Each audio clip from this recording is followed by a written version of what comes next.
Welcome, everybody. Can everybody hear me? Welcome. Tonight, we're going to be talking about funding your business. Thanks for joining me. It looks like people are kind of joining in here.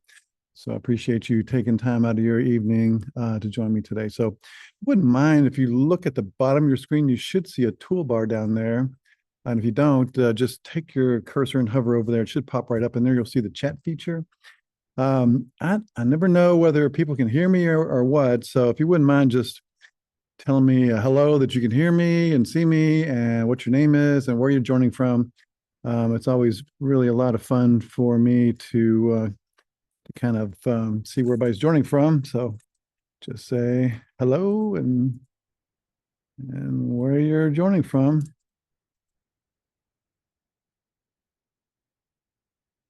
There you go. Am I from Louisville? Yeah, we've got quite a few people popping in here. Uh, yeah. Hello, Deborah from Virginia. All right. You've got the travel award this evening. It is. Yeah. Too cold there, Janicia. Right. Denver. Oh, welcome, Denver. Awesome. That's fantastic. Can't imagine how cold it is in Denver. Hello, joining from Minnesota. Holy crap. I was just there last week and it was brutally cold. Newport News, Virginia. Gosh. Yeah. Yeah, you guys are from everywhere. So this is so much fun. So I don't know how you people from all over the country find me, but I really appreciate it. I can't tell you how much it really, I really do appreciate that. So as we go through everything tonight, if you have any questions or comments, just put them in the chat. I'll try to watch as we go along.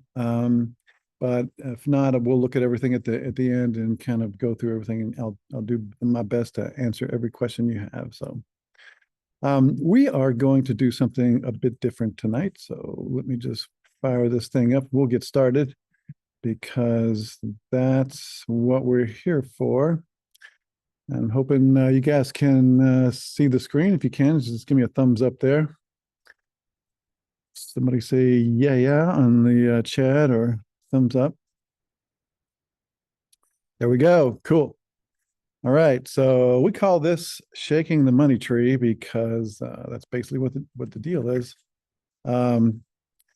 We are going to look at funding your business. So I'm Dave Etkin. I'm the director here at the Louisville Small Business Development Center. I've been around for about 10 years. I got here because I was a client way back in the day in one of my first businesses that I took over. And they were very helpful to me, and I've returned year after year as I've sold a bunch of different businesses. So I can attest to the validity of the skill set here and the tools and the resources that we have. So it's a great resource, and we're all here to help. Here's my objectives for you this evening is I want to present the steps for implementing a funding strategy. Every business needs funding to get going almost. So, but before we get going, do me a favor. And if you're watching on your, using your computer, just use this, your phone to get on this QR code. We're going to use that to do some polls and answer some questions, get some information from everybody as we go forward. So if you wouldn't mind just taking a couple seconds, jumping on that QR code there. And once you do, it'll take you to the screen once we get everybody kind of lined up. All right, there's one person, one thumbs up. All right, people are doing it. I know you can do it. All right, just got one on there so far. Come on. Come on. Okay. Or you can just go to menti.com and then click in the code 5390 8562. And all right, so we have question.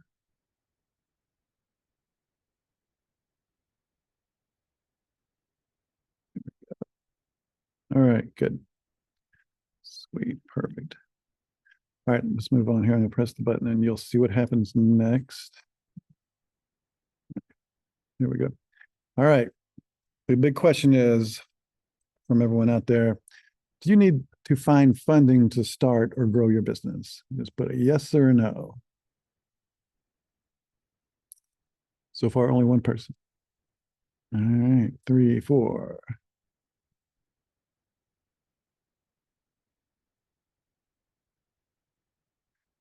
5, 7. I know there's way more of you guys out there because I can see you. I can see each one of you. Just 7? Okay. Yeah, that's the thing. Almost all businesses need some sort of funding to start, because the things that you use to generate sales, to generate money for your business are assets, and assets need to be paid for. Even if you're selling yourself as a service, even if you're a gig worker, you may need to have funding for, computers or equipment or things like that, or funding just to keep you going while you get your first customers, going. So it's key to understand that. So if you do have funding, you do need funding for your business. I know you've worked on trying to get funding in different ways. So if you need funding, what problems are you encountering? And just put in a couple words or a sentence, whatever. We'll pop it up on the screen and we'll collect all this stuff. So what problems are you encountering as you look for funding to start your business or grow your business? Just type it in there. It'll pop right up. We can take a look at it. Nobody? Come on, one person.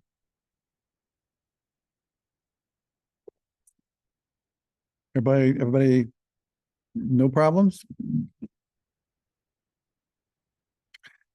All right, there you go. Don't know where to start, lack of collateral, bad credit,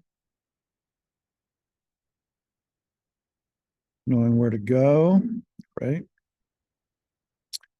Lack of collateral, need a business plan, patient, sponsors, lack of collateral.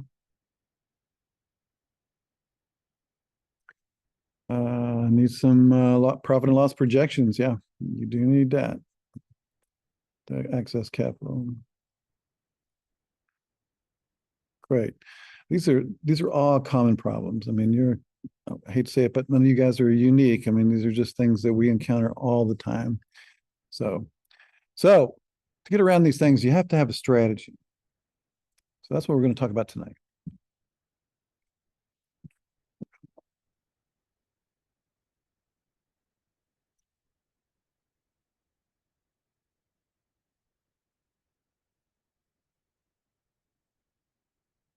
We seem to be stuck here.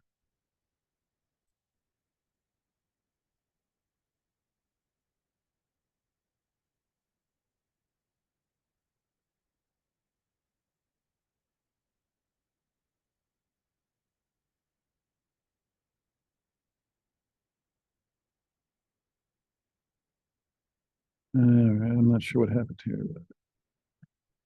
Okay. All right, our funding strategy.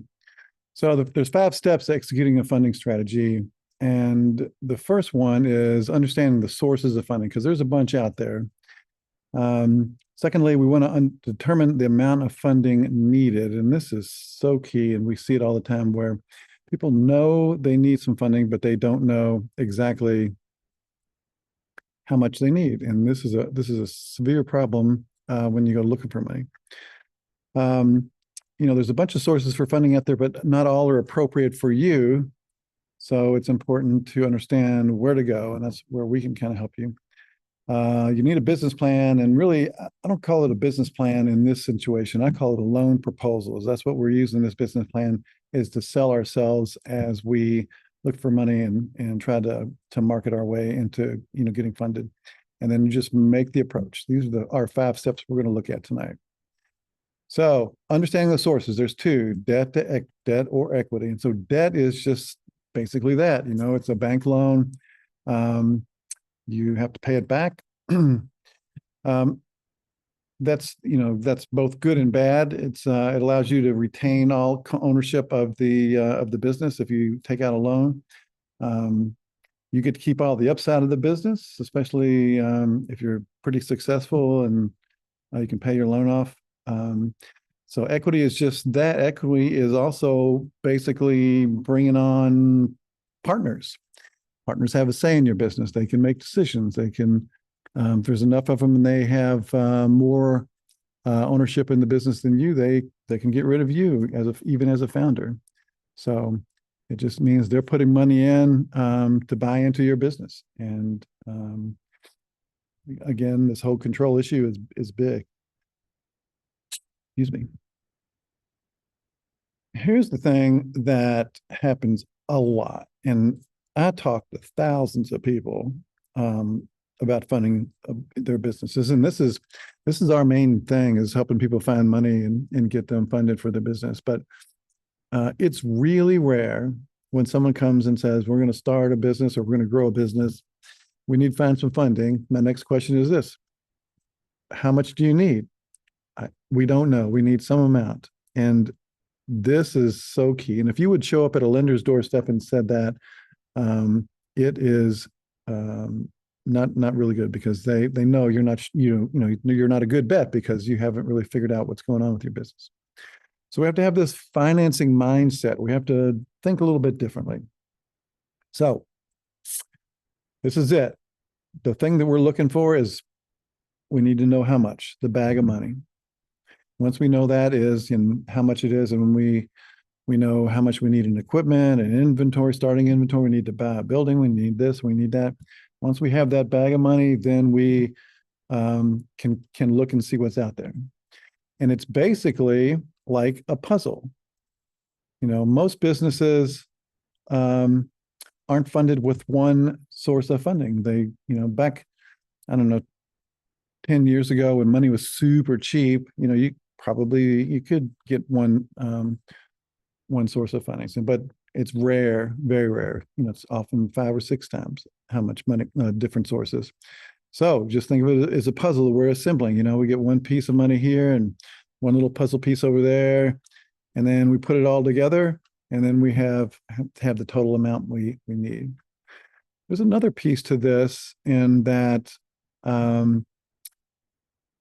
we have to think about it in a different way too, because we're getting little pieces. We have our bag of money, but chances are, and this is pretty rare, that you need that entire amount on day one. Generally you might need this amount, this puzzle piece here, and that'll get you to the next milestone, a little puzzle piece here, and we need another little funding milestone a little bit later on. So if you're going to think about things that way, is like, what are the different buckets of money that I can bring to bear on my business, and when do I need them? And then put that timeline together as we work to fund your business. So the first thing that we start with is, what are the uses of cash? What are you going to use all this money for? And it has to be very detailed. And if you think about it, if I was to come to you and say, I need to borrow $50,000 from you, and you would have a bunch of questions for me, wouldn't you? What are you going to use it for? Why do you need to buy that? Do you need these? Do you need that? So those are the same questions any lender, any funding source is going to do. So the more detailed you are, the more confidence you give to your lender that you know what you're doing and you're a good risk. So, we start with different uses of cash, and there's 2 kinds. There's startup funds, and these are things that you have to buy before you can operate, before you start your business. And then there's operating funds. We call these working capital. Excuse me. So startup funds would be, all the hard assets you would need to buy, maybe a building or equipment, vehicles, computers, office supplies, starting inventory, some amount of money for maybe, grand opening or or pre-opening launch, marketing. Maybe you have to have employees and you have to train them before you open. So you'd have to pay those. Those are all startup uses of cash. And then generally when you launch, it's pretty unusual if suddenly you have all kinds of customers. It happens, but not often. There's generally a ramp up period where, as you marketing, you're starting to get more and more customers, but you need additional funds to cover expenses as your business kind of grows and start to cover itself. And we call that working capital, and that's just money that we'll bake into the startup funds as things get going. So those are the two sources. Once we know what that amount is, all that bag of money, that all these different categories that we've laid out, then we look for sources of cash. And we start at the bottom. The owner has to have some sort of skin in the game. It's some amount of money or some assets or something. Then we move up the food chain, like investors or collection of account, whatever. So here's an example of this, what I'm talking about here. So on our sources side, the owner has $20,000 to do this deal. What he needs to use money for, he needs to buy equipment, machinery for $50,000, furniture and fixtures for $15,000. He needs starting inventory of $5,000, and 6 months of expenses for $30,000. So he needs $100,000. He has 20, so he has an $80,000 gap to get started. So that's where we start looking for the different sources of funding. So we'll identify the funding sources there. We start at the bottom. It's basically like a food chain. We start with yourself. What personal assets do you have? Can you, after that, go to your, what we call the three F's: friends, family, and fools. The people that move up into debt. Then maybe even credit cards or different line of credits, SBA loans, commercial bank loans. So these are all different ways to do this. So, from the personal side, starting at the very bottom, you have to use your personal, funds, your bootstrapping, direct business loans, local business loans, all these different things.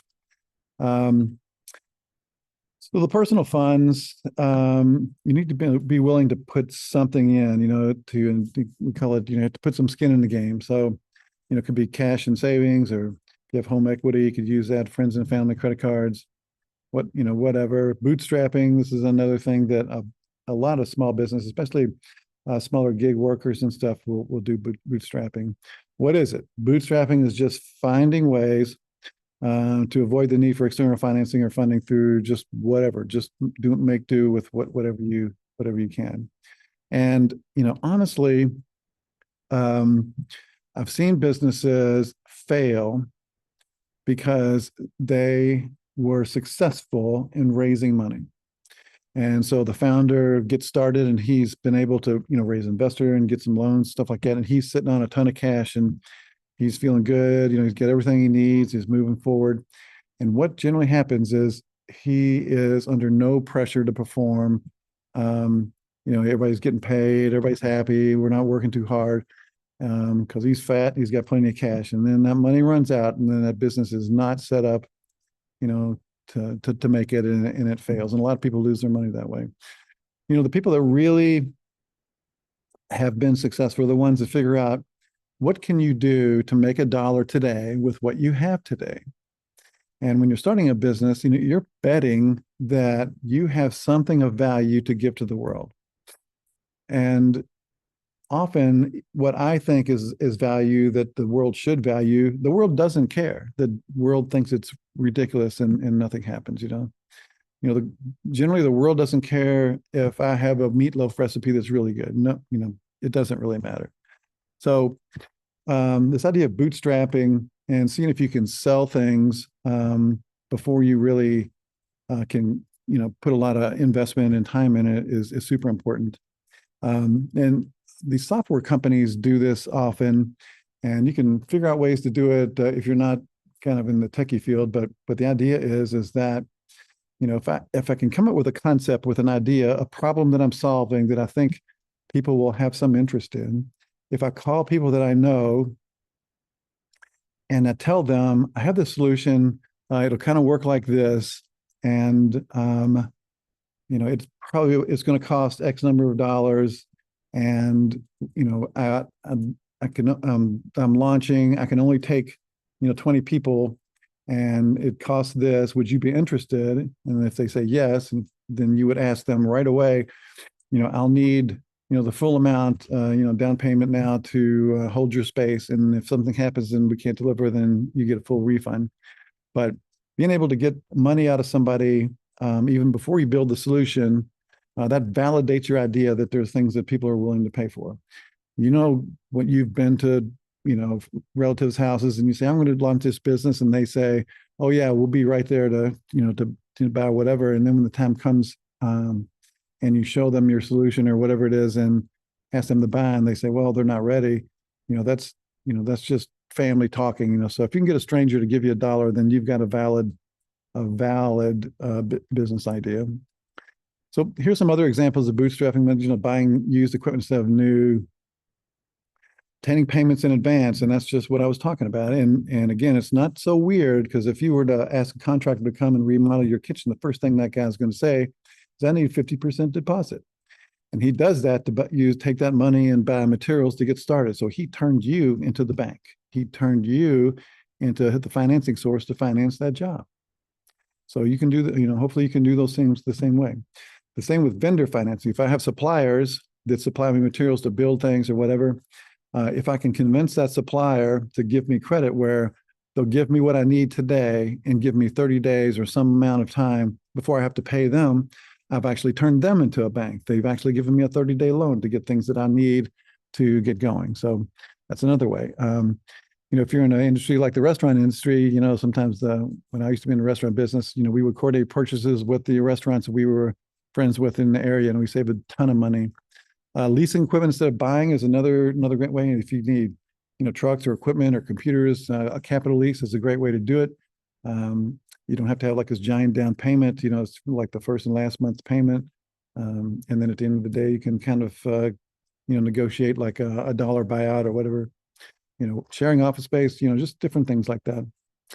When you go to a lender, though, they look at you with this little framework they call it the 6 C's of credit, and that's character, capacity, collateral, capital, conditions, and cash flow. And if you kind of understand these things, then you can kind of look at yourself and prepare yourself before you go and you make that pitch. So character is just that. People want to do business with people they can trust, and it's no different with a lender and a banker. Again, if I was to ask you to lend me $50,000, you want to know that you can trust that I will pay you back, right? So this is super important. Really, I'd just kind of say it means, tell the truth.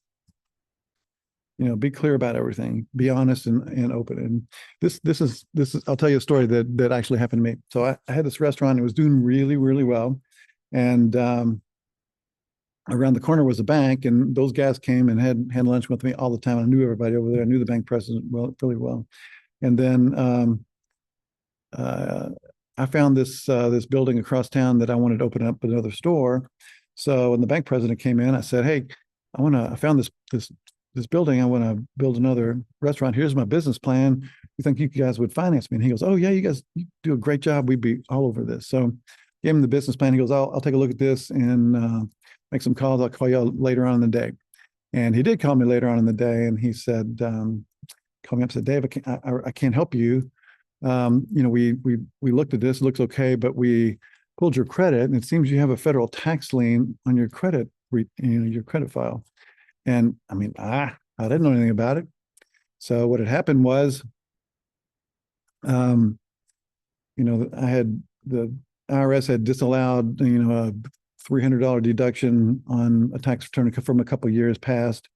And they sent me a letter and said, send us $300, which wasn't a big deal. But they sent it to my house, but I'd moved. So, and then whoever the new people were living there, I guess they were just throwing them away. And so I had no idea what was going on. And so what had happened was, the IRS, how they do, they take out that magic wand and they wave it over to $300 and turn it to $15,000, so that sort of happened. So, that didn't really mean I was out of the game, but, I just took my business plan. I went to a different bank and I said, here's my business plan. Here's what I want to do. But before you pull my credit, here's what you're going to see, and here's what I'm doing about it. And the whole conversation was totally different then because I had disclosed everything. And so if you have bad credit or something's going on, I mean, just be honest about it because they're going to find out. And often if you have a bankruptcy or things like that, then things happen. Sometimes people get really sick and they run up hospital bills, they get cancer or whatever, and they can't pay those bills. They file bankruptcy, and oddly enough, here in the greatest country in the world, our biggest cause of personal bankruptcy is medical bills because we have kind of a screwed up, medical system. So, just be honest about things and ask for ways to work around. Secondly, character is, if you're going to be a business owner, then look and act like one. If you're going to make a pitch to a lender, then, look like a professional and act like a professional. So those are my two little points there. Be honest and look the part. Secondly, your business is the second C is capacity. So your business should be able to generate enough cash in excess of your loan payments to cover the loan plus everything else, plus some sort of profit.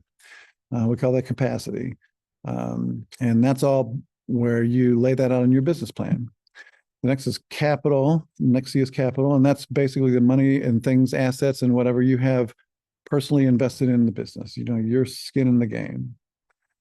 Here's the one that you guys mentioned several times, collateral. And collateral is a secondary source of repayment. So if you don't repay the loan, there's other ways where the lender can force a repayment, whether through collections or through selling other assets and stuff like that. So anything of value can be used, cash or intellectual property.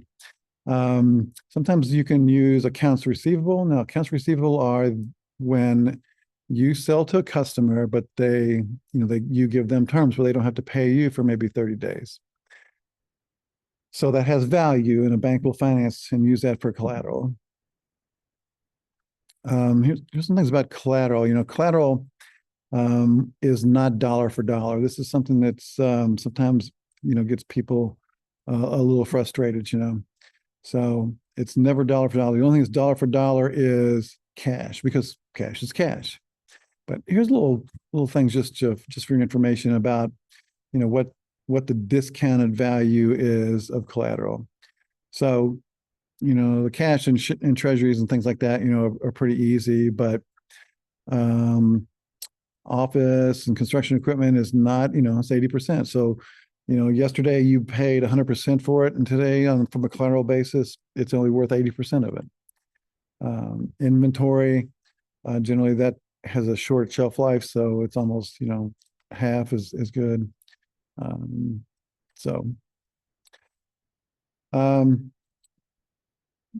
Fourth is conditions. There's kind of two things to this. The first thing is like, what are the conditions from a big macro level? Does this business make sense based on, the world and the economy and how it's kind of working now? So way back in 2008, I think it was, where, we had the mortgage meltdown and no one was selling houses, and banks were foreclosing on houses left and right. That the conditions were definitely not correct, not right to start a home building business. I mean, that would have been ridiculous. So the other part of condition is, this can be kind of a little technical, and this is something that we can help you with, is, the terms of your deal set the conditions for you. So here's an example. So if I was going to start a restaurant, I need $100,000, and I went to bank A and I said, I need to borrow $100,000. They say, yes, we'll lend you the $100,000 at 10% and at over 5 years. I go to bank B and they say, yes, we'll give you the $100,000. We'll lend you the money at 5% over 20 years. So same amount of money, but those terms are so drastically different. The high interest rate and the short payment term, those payments are really, really, really high, and they would make it really hard for this business to survive.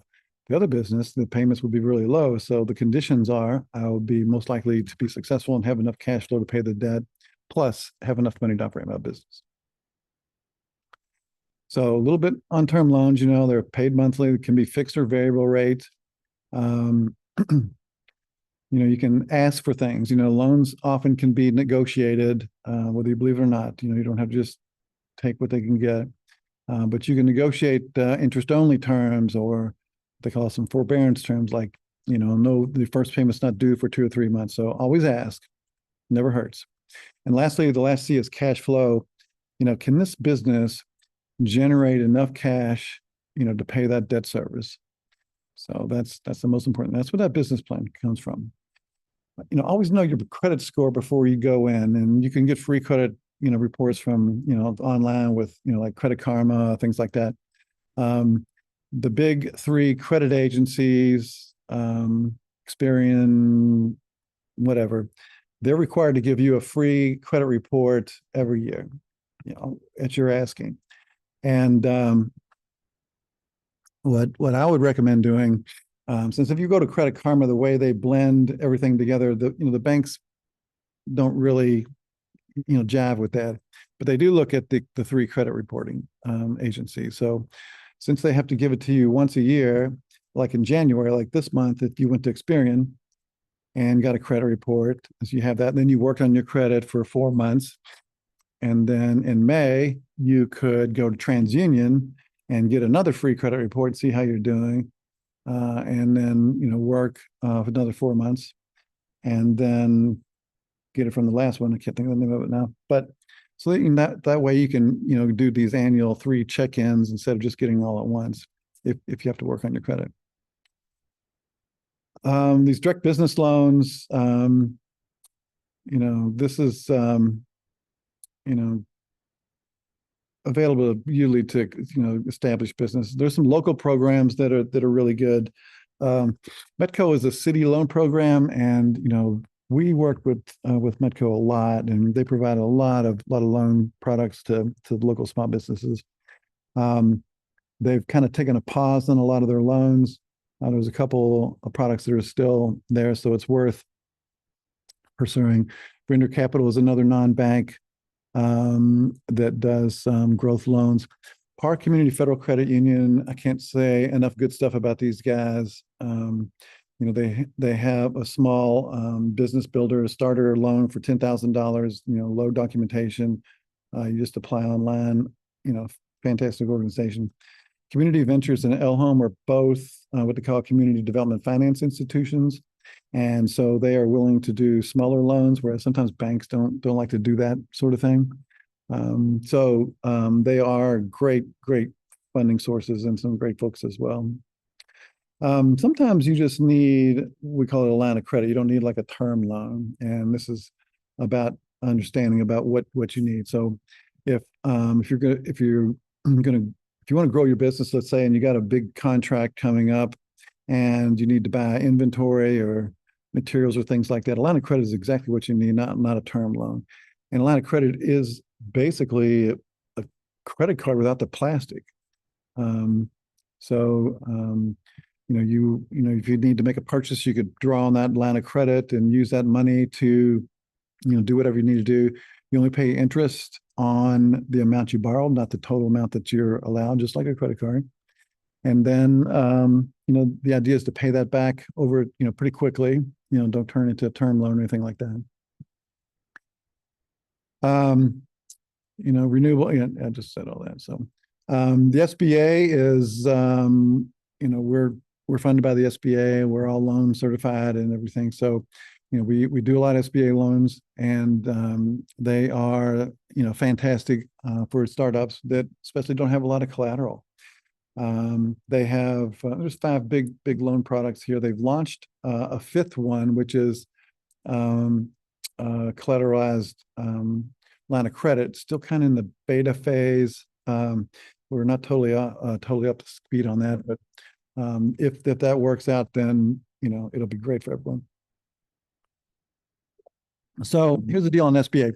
They don't lend the money. They don't do direct loans anymore. That went away a long time ago. But what they do is they guarantee the loan to the bank. So this allows the bank to minimize their credit risk and be a little bit more lenient, and allow you to, they allow them to make some loans, whereas they may not do that in full. So, for whatever reason, like you've borrowed money and you default and stuff like that, the SBA will pay the bank most of it back and stuff. So they're willing to take that risk. Oh, Jesus.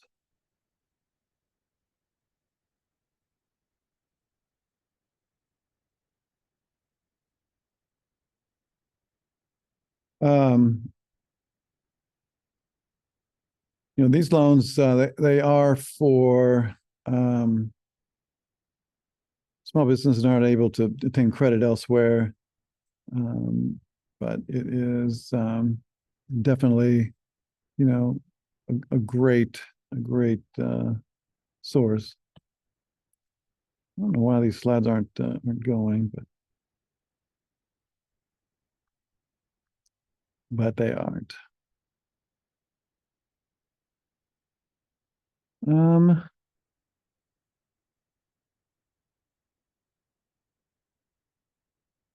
see if there's any questions. There we go.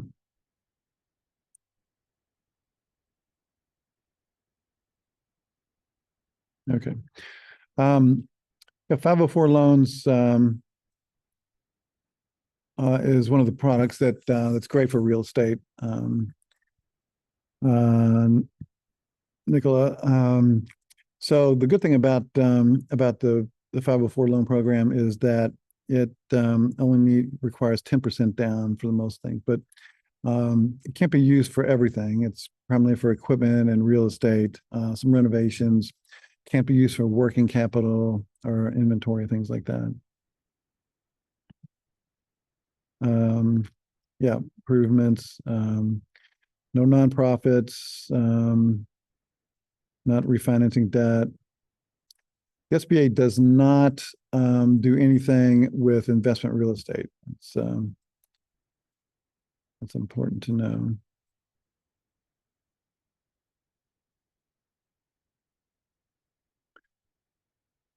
You have 10 and 20-year maturity dates. Interest rates are, fixed in market. If you're interested in SBA loans, if you go to sba.gov, you can find an SBA lender in your area. They have a lender match program, and we'd be super happy to help you, get that all together. Here we are at step 4 is write a business plan, or as I call it, a loan proposal. And when I say that, I know people have trouble. Your stomach kind of sinks, but if you're starting a business and you're new to the industry, learn what's going on. Really understand things. You need to understand and look for resources, on the industry, because you have to kind of prove things to a lender. Here's some great resources. FPL, the Free Public Library here in Louisville. If you get online and get your, sign up on their website, I mean, they have a ton of stuff. Most of these online resources are there free, for your to help. A business plan is basically a sales tool, I think, when in this instance. Yes, you want to plan your business because you need to understand how to, what you're going to do. Planning is key, but once you kind of get through and you have your business model put together, now your business plan turns this loan proposal where you're trying to convince a lender or a funder that you're a good bet and this is a good idea to do this. And basically, as I said, when you say business plan, you think of this giant document, and who has time for that? But really, you just need these 5 things to talk about, and really they're 4, because the executive summary is that it summarizes the 4 things. So, if you can answer very well in these 4 categories, you're way ahead of the game. So basically, the business description is that you describe the business. What are you doing? What are you selling? Who's doing this? How much money do you need? why it's a good idea, where you're going to be, all that. Where's the industry? Then the marketing plan. This is how that you need to say, this is how we attract our customers. Here's our plan for doing that. The management plan. Who's running the business? How many people do you need? What are their backgrounds? Here's what are their resume. And then finally, the financial plan. And that's where you take all the assumptions you've made in that business plan, and then you basically predict the future in a financial way. We can help you with that. We've got a lot of tools to help get that done. So no, it doesn't have to be 80 pages. It just has to be enough. And what is enough kind of depends on what you're doing. And then step 5 is you approach the sources. Could be banks, could be some of the CDFIs. This is something else that we can help you with. So one of the things that's really key is the management team skills are of great importance and interest to any funder. In the investment community, there's an old saying that says an investor will bet on the jockey more than the horse, which means that a mediocre deal will generally be successful with a strong management team, but a great deal with a weak team will probably fail. So this is all the this is the most important thing is if you don't have the skills, if you're launching, how can you support yourself with other expertise or other people. And then use the funding that's appropriate for your business. So if you're buying long-term assets, use long-term debt. If you're buying short-term assets, use short-term debt. So that means, like, if I'm going to buy a building, I would want a mortgage on that I would pay back over 10 or 15 or 20 years. I wouldn't want to use a line of credit, which would need to be repaid in full within a year, to buy a building. You also have to be willing to commit your own funds, and then write a business plan to put it in need. Now, before we do this little thing here, I know you're going to have a question, and I'm going to answer it right now. So the question is, okay, you didn't say anything about grants. You're right, I did. I was just reading yesterday in Forbes, there was an article about this, that during the pandemic, during COVID-19, there was a lot of grant money out there because people were trying to juice the economy and keep all these businesses alive, keep people working. And so there was a ton of stuff out there. We're not there anymore. We're not there. So the amount of grants out there are basically, very zero, close to zero. And this article in Forbes said that less than 1% of all businesses in the United States, and I think there's almost 28 million small businesses in the United States, receive any type of grant to start or grow their business. So, it is, it's just not a thing. It's just not part of his, but if you're still interested, I'm not saying that it's not out there. And here's what I would do. I would go to Google and set up a Google alert for small business grants in Kentucky and small business grants in Louisville, small business grants for women, all that stuff. And, things pop up. Grants are there, and they'll be offered by different organizations, and they're available. The application period is for a short period of time. So you always have to be on the hunt for these things. And there's an application process, and it takes time and, to do that. So it's also like the Hunger Games. You're applying for this grant, so is 20,000 other people. So there is, it's just kind of hit or miss. So you can give it a shot. It's tough. So I'm just laying it out there for you. So folks, what did you like about today's presentation?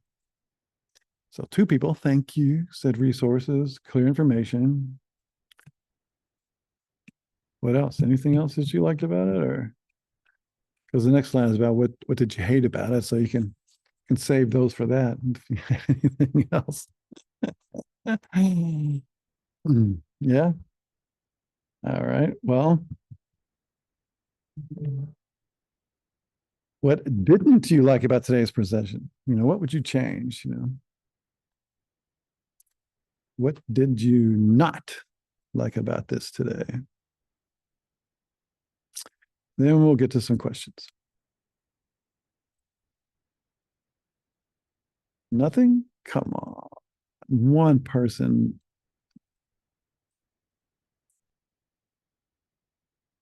Maybe you don't like this shirt. At least tell me that.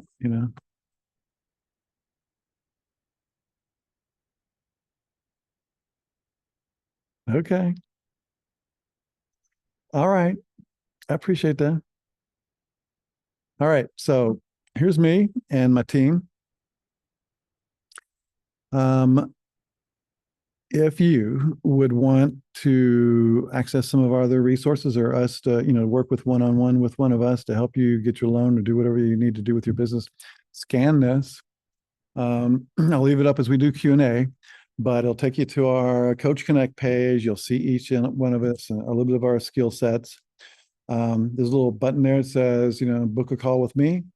You press that, you'll see our calendars when we're available. You pick a time and a day that fits you, and we'll be there on Zoom waiting for you.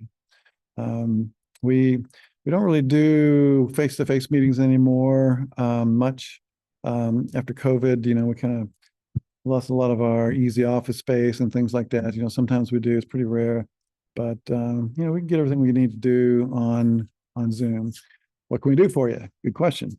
If you're going to need to start an LLC or get your tax numbers, we can help you do all that. To start an LLC, if you went to LegalZoom, it's $300-400. If you went to a lawyer, it's about 1,000. We're free. We'd be happy to help you out with that. We can help you out with the loan proposal. Help you write that and do some research and work on your critical assumptions. We have a lot of templates and tools that we've developed in conjunction with a ton of banks that we've worked with in the SBA. And, the banks love the way we put this stuff together. So it's really, really good stuff, and none of this is fast. I mean, it takes a minute to get this stuff done and get it done right. So just throwing that out there, but we're happy to help. Just get on our calendars. We'll be there waiting for you. We're not going to do it all for you. We do what we can to help you, but again, we can't do it for you, but we'll do our best for you. So let's see what we got here.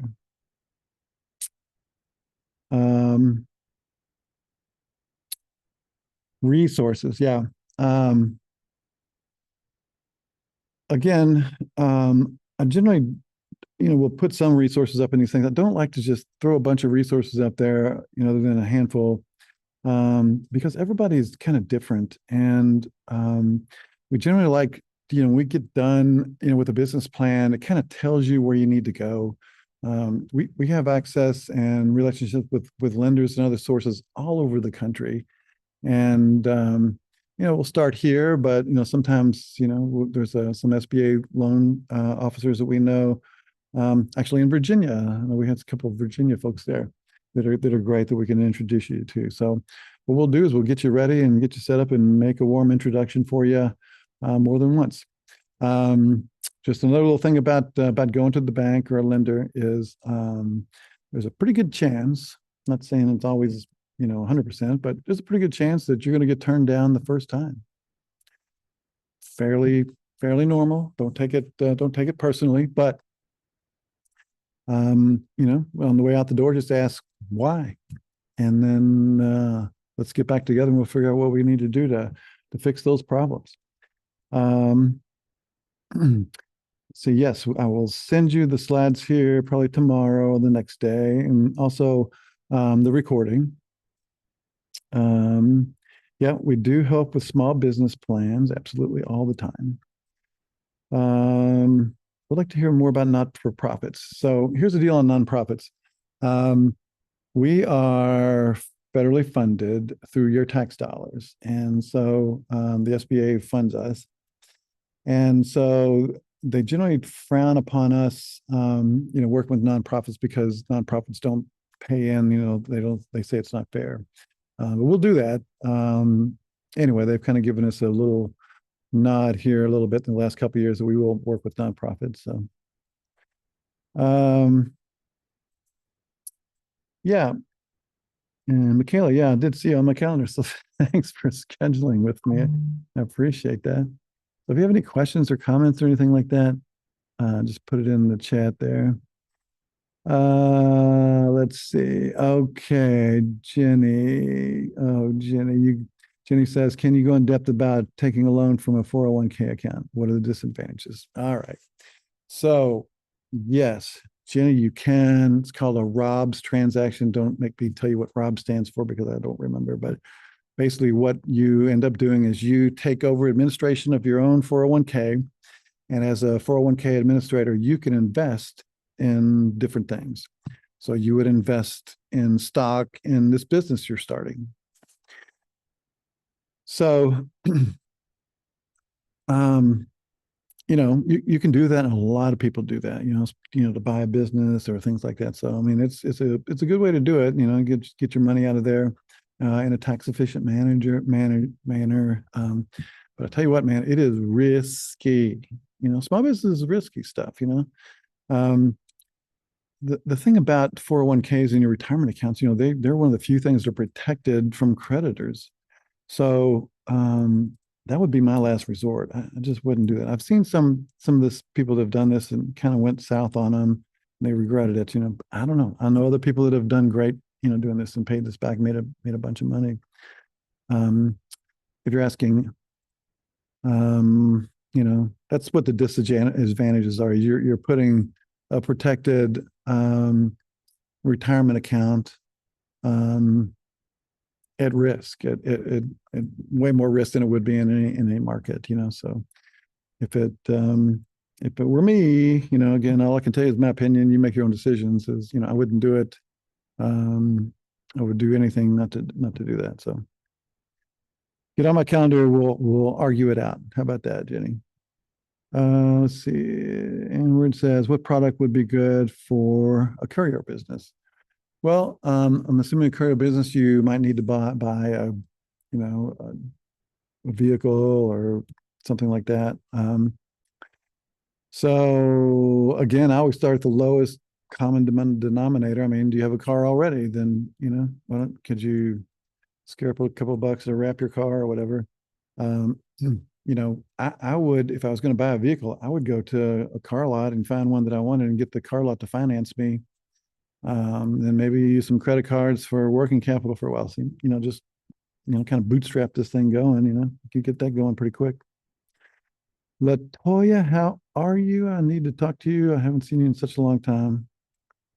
Banks are good to work with for SBA loans. Which ones? Okay. Will you be sharing these slides? Yes, I'll share the slides. So get on my calendar, Latoya. There's a new bank, can't disclose them yet, that is just launching their SBA department, and we're helping them get that all together. And they are hungry to make SBA loans. So I can hook you up with that. Charles says, I have a provisionally patented and trademarked invention. What are my best approaches to get capital to build the prototype? There's a couple things. I'm not an expert in this, but there are actually grants for this through the state of Kentucky and the federal government. They call them SBIR and STTR, small business. I'm losing my memory tonight, but just Google SBIR and STTR. On these prototyping grants, I think the first round is $250,000 from the state, and then the federal government will match that dollar for dollar for another $250,000, give you $500,000 to run up your prototype. Second round for Series A launch and stuff, then it is $2 million, I think. So I would go there. Again, if the prototype is, costs a few $1,000 or $10,000 or whatever, 20,000, I would, maybe go to friends and family or things like that. I mean, look for things and just, what can you do today? So I think that's all our questions.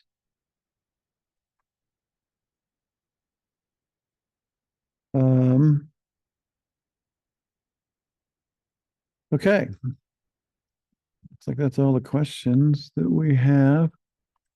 I hope you guys enjoyed this. I hate kind of doing these things. I can't see anybody. I don't know what you guys are thinking. I don't even know if you guys are paying attention to me. But I do appreciate you coming. I really do.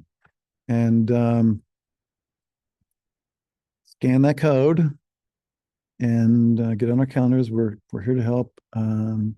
The cool thing about Louisville is there's a ton of organizations just like us with all these free services and resources. I mean, there is a ton of stuff, and